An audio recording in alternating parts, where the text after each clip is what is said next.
रतिया में जैसे निखरेला सुनवा सबके परीक्षा हो खेल हवा नियम का विधाता के अजबे बखेल केहू होला पास इहाँ केहू होला फेल रीत बाटे जग के सब पे समान हर केहू देला भैया इहाँ इम्तिहान इम्तिहान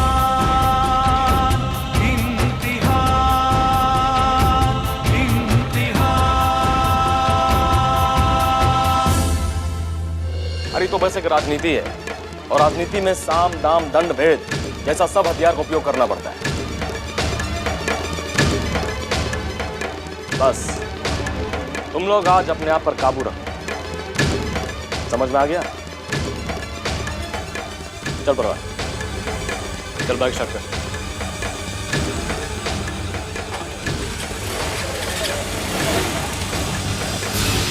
क्या है कि चंद्रकांतवा से बड़का हेहर ऑल इंडिया में खोजने से नहीं मिलेगा।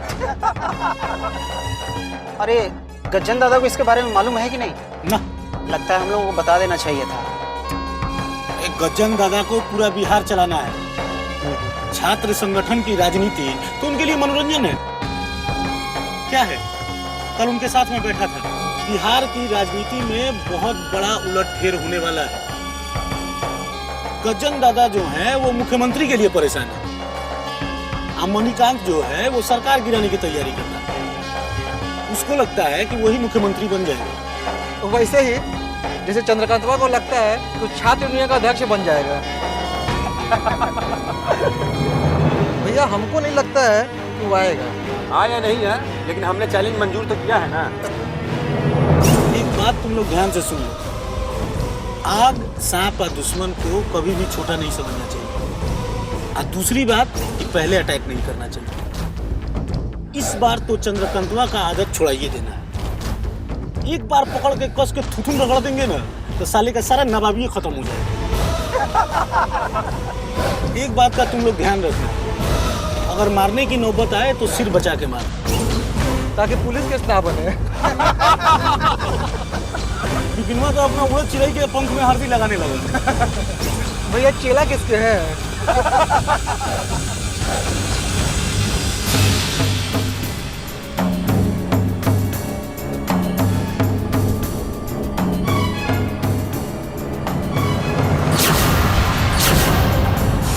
भैया आ गया भैया वो।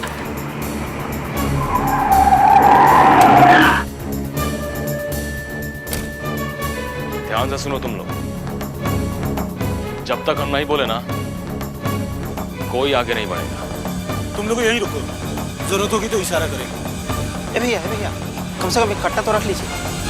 संजय का वो खाली हाथ गया है रे।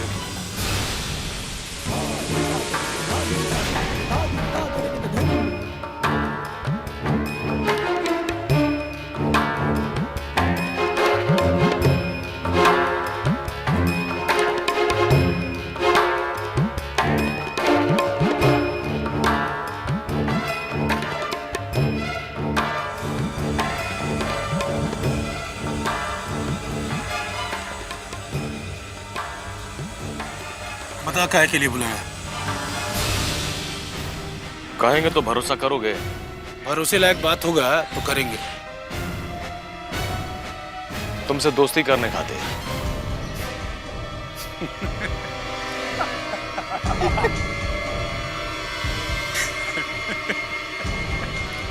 क्या हुआ? कोनो चुटकुला याद आ गया का? कहा है कि जैसे खरगोश के सर पे सिंग अच्छा नहीं लगता ना, वैसे ही तुम्हारे मुंह से दोस्ती शब्द अच्छा नहीं लगता। देखो संजय, हम मानते हैं कि कॉलेज का राजनीति में हम दोनों एक दूसरे का विरोधी हैं। ये तुमको आज पता चला है? काम एक हो सकते हैं? नहीं। कहा है कि रोशनी या अंधेरा एक साथ नहीं रह सकता। ठीक है, देखो हम तुमको यहाँ पर एक बहुत ही जरूरी काम के लिए बुलाए हैं। तो जरूरी काम की बात कर लो। ये फालतू का लिफाफा सुनने का हमको आदत नहीं है। अरे इस साला तो भीजल कुकुर की तरह बतिया रहा। हंसो मत। अरे हंसे नहीं तो क्या करे, इतनी तैयारी से हम आए थे, सब गड़बड़ हो गया।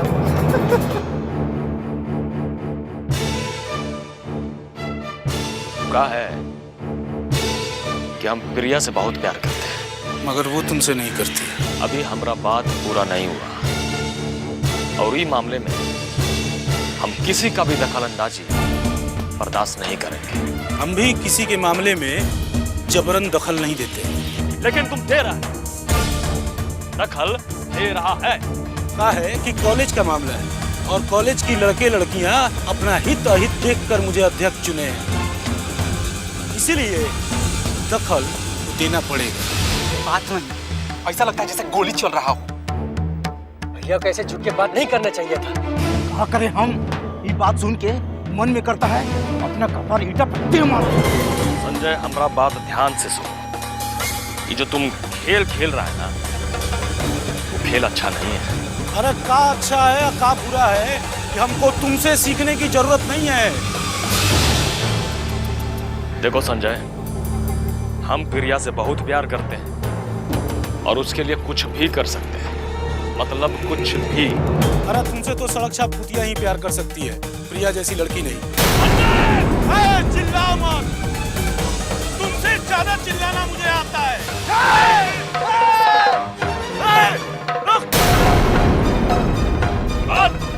बात कर रहा ना। देखो संजय, हम आखिरी बार तुमसे ये बात एक दोस्त का हैसियत से पूछ रहे हैं, मानोगे कि नहीं? नहीं। तो अब इसको चेतावनी समझो। अरे तू सुबह से शाम तक तो 5 बार चेतावनी देता है, आज तक उखड़ा है हमारा कोच। बहुत गरज लिया, अब जाके बरस। ठीक है, ये बात जो तुम अभी बोल रहा है ना, उसको याद रखना। तुम्हारा चेतावनी कबूल है। जा, कभी भी आजमा के देख ले।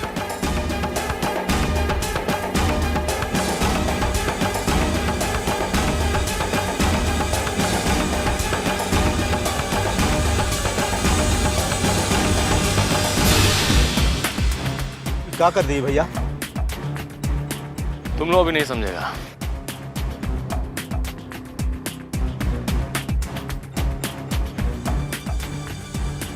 चल, बेकार का टाइम बर्बाद हो गया, साला शिखंडी।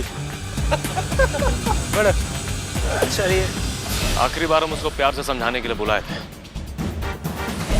अब गरजने वाला बादल बरसेगा और ऐसा बरसेगा कि उसमें से पानी नहीं, तेजाब गिरेगा। चलो बाइक स्टार्ट करो।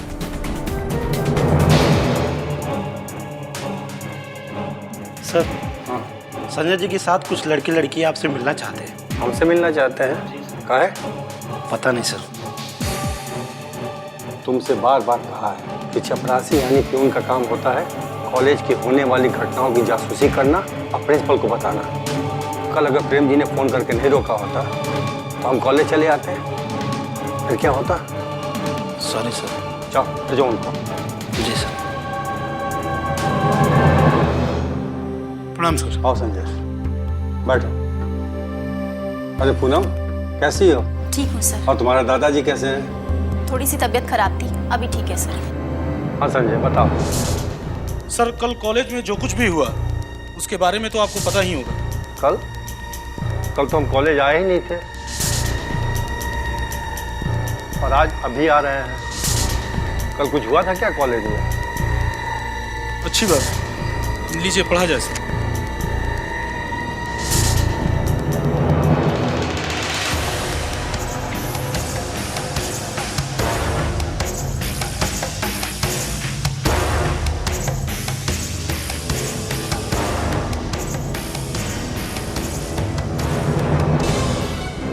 अगर वाकई ऐसा है, हम आप लोगों को आश्वासन देते हैं कि ये हरकतें कतई बर्दाश्त नहीं की जाएंगी।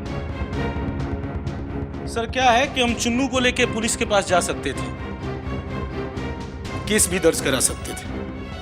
चूंकि मामला अपने कॉलेज का है और आप इसके प्रशासक हैं और पूनम जी ने भी यही सलाह दिया कि हमें न्याय के लिए आपके पास आना चाहिए, इस वजह से आए हैं। बहुत अच्छा किया। बार बार पुलिस आने से कॉलेज की इज्जत खराब होती है। हम इस पे जरूर कार्रवाई करेंगे, पर कार्रवाई करने के लिए हमको ठोस आधार चाहिए। सर, हमारा कंप्लेन और चुन्नू की ये हालत, क्या ये आपके लिए ठोस आधार नहीं है? है, पर आप उसकी चिंता मत कीजिए। हम कॉलेज में उन लोगों का मुंह बंद करना चाहते हैं जो हमारे विरोधी हैं। हम एक जांच कमेटी बना देते हैं, कल तक रिपोर्ट आ जाएगी। जांच करा लीजिए सर। वैसे भी जो ये तमाशा हुआ है पूरे कॉलेज के सामने ही हुआ है।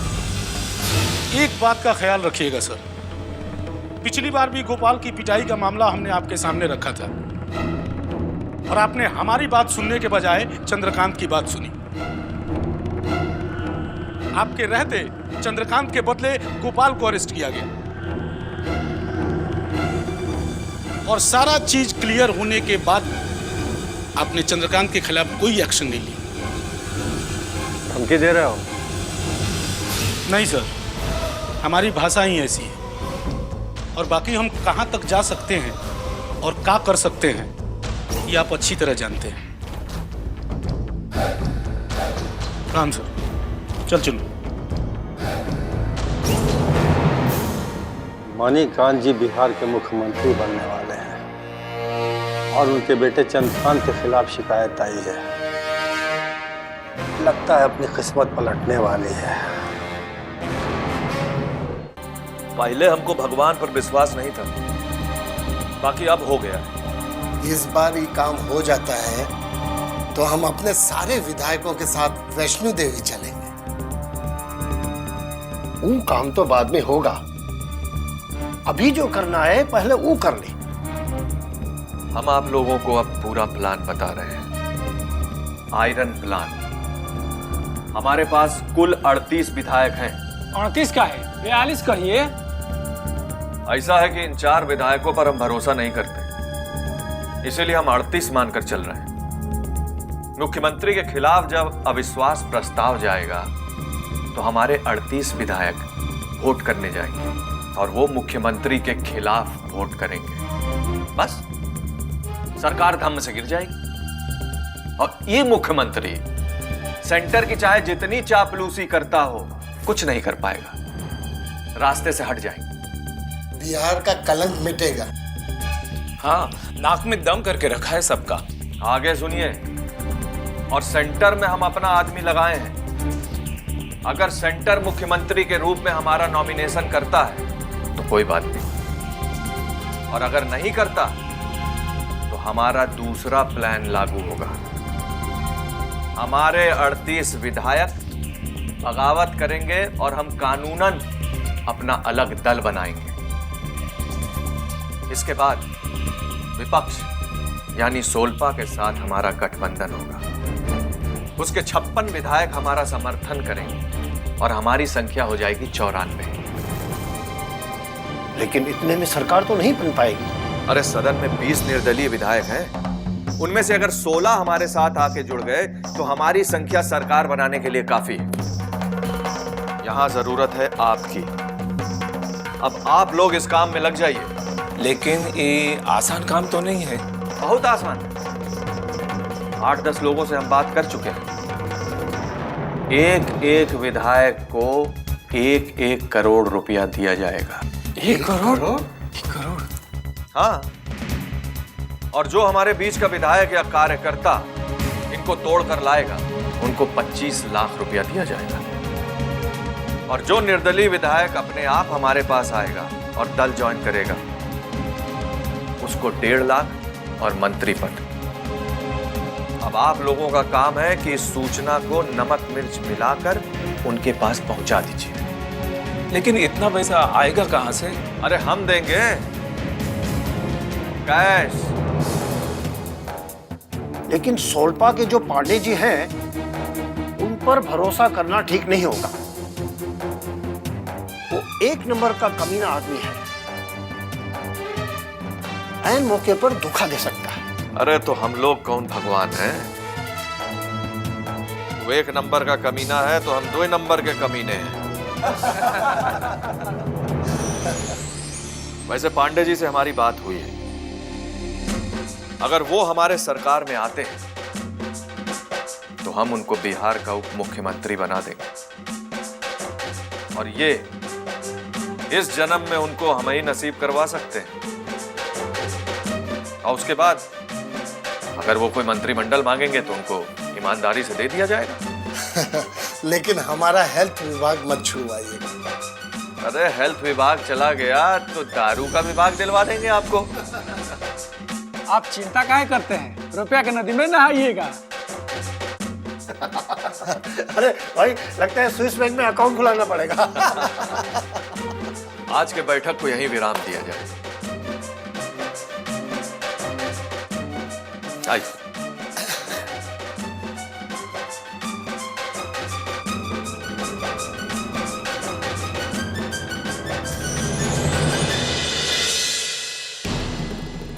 आप राजनीति को तो नया हाइट दे दी। हाइट नहीं, धंधे में बदल दिए हैं, धंधे में। नमस्कार। अच्छा।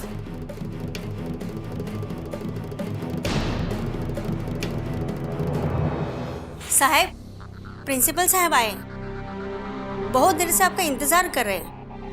भेजो। ठीक है। हेलो। अरे हाँ भाई, थोड़ा मीटिंग चल रहा था। हाँ हाँ, सारी तैयारी हो गई है। अच्छा, हम आपको 10 मिनट में फोन करते हैं। प्रणाम सर। आइए आइए, बैठिए।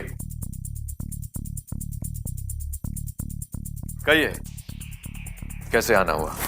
सर, हम आपको फोन लगा रहे थे पर अरे हमारा फोन 3 दिन से बंद था, हम ही बंद करवा दिए। कहिए,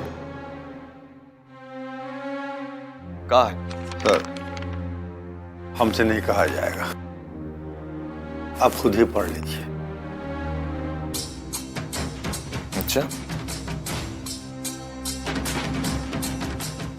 सर, अब तक जितना कुछ हुआ हमने सब कुछ संभाल लिया। अब बहुत सारा बात तो हम आप तक पहुंचने ही नहीं दिए। पर सर, इस बार कुछ ज्यादा ही हो गया है। आखिर हम भी नौकरी ही करते हैं। जानते हैं प्रिंसिपल साहब जी, दुनिया में जो किसी से सर नहीं होता वो अपनी औलाद से सर हो जाता है। सर, एक बात करें, अब आप ना राजनीति कर रहे हैं। नहीं संजय, हम तो बस नौकरी कर रहे हैं। पढ़ाई के नाम पे राजनीति तुम लोग कर रहे हो। आप बताइएगा कि नहीं? आप ही लोग बताइए, क्या किया जाए इस प्रिंसिपल का? अरे उसकी पिटाई कर दी जाए। अरे वो तो कब का कर दिया होता, बाकी पूनम जी ने मुझे रोक लिया कि अगर ही प्रिंसिपल चंद्रकांत पर, प्रभात पर अगर एक्शन नहीं लेता है, उन पे कार्यवाही नहीं करता है, उनको कॉलेज से बाहर नहीं निकालता, तो हमें क्या करना चाहिए? अरे हम प्रिंसिपल चेंबर में आग लगा देंगे।